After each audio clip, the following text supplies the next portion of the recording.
போடலாம்னு சொல்லிட்டு ஆக்ஷன் பார்த்துட்டு இருக்கு. நீங்களும் பாருங்க எவ்வளோ மட்டும் நிற்கலாம். நீ கொடுக்கணுமா? நான் என்ன செய்யணும்? கையெடுத தூரத்தில் நிற்க.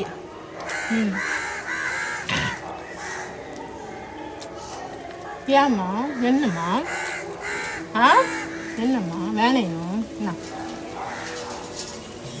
நீ கொத்துட்டா என்ன பண்ணணும்? கொத்தாத.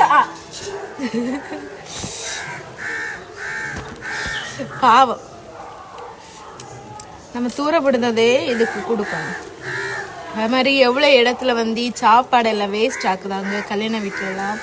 ஆனால் இப்படிப்பட்ட ஜீவனை கொடுக்காட்டாலும் ஜீவன் கொடுக்கலாம், அது கொத்துன்னு தான் போகும். ஆனால் நிறைய ஹாஸ்டல் சாப்பிட வழி இல்லாதவங்க நிறையவங்க இருக்கும். அதை மாதிரி நீங்கள் மிச்சம் வரதெல்லாம் அப்படி நீங்கள் கொடுங்க. ஓகேயா? கொடுத்தா நல்லது தான். இந்த விளையாட்டை நல்லதான் செய்வார். ஓகேயா?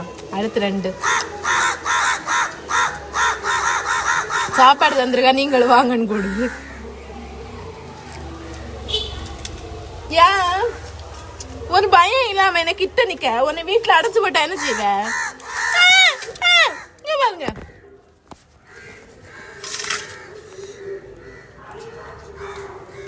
எப்படி நான் தருவேன்? நீ கொஞ்சம் நீங்க நில்லு.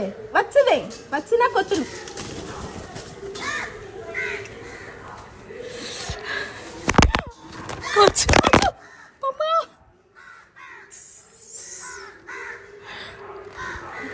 செல்லுக்கிட விழுந்துச்சு.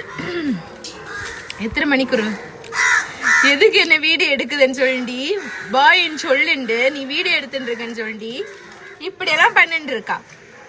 எனக்கு கிட்ட நின்று ஏமா சின்ன விடு.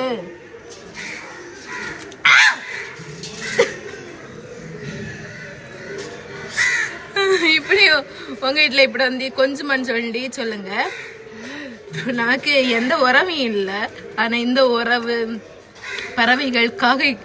பறவைகள் நாய்கள் எல்லாமே நமக்கு வந்து சொந்தம்.